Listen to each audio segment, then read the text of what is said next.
Okay, today we're going to talk about two more dangers to offense. Danger number 3 and danger number 4.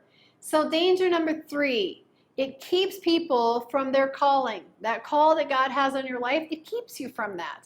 So when you hold offense in your heart, you're blocking the flow of heaven to your spirit.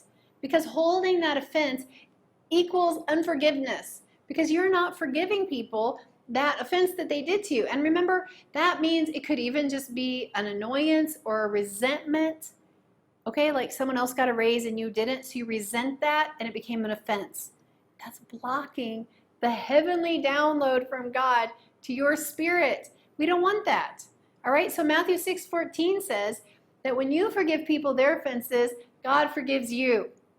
The opposite's also true. You can't forgive people their offenses. You're blocking the door to the forgiveness that you need. Trust me, we all need that forgiveness. So, number 3, it keeps people from their calling. Number 4, it opens the door to disaster. Okay, we already talked a little bit about that disaster and how it separates people, but it opens the door to disaster in the very real way, like Moses and Miriam. Okay, they were brother and sister.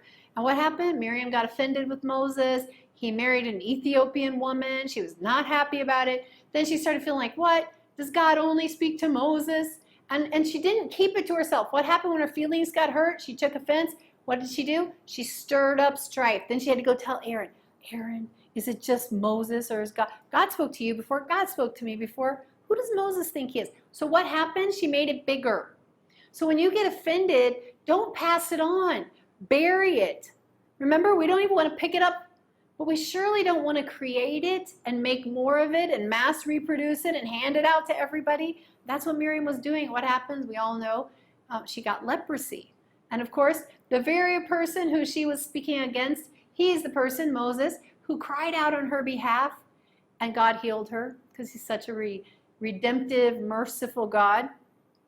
So look at Moses. He could have been totally offended himself. His own sister turned his brother against him and started talking bad about him. But instead, he did not pick up that offense, right? He ignored that offense. He immediately just focused on God. He cried out to the Lord.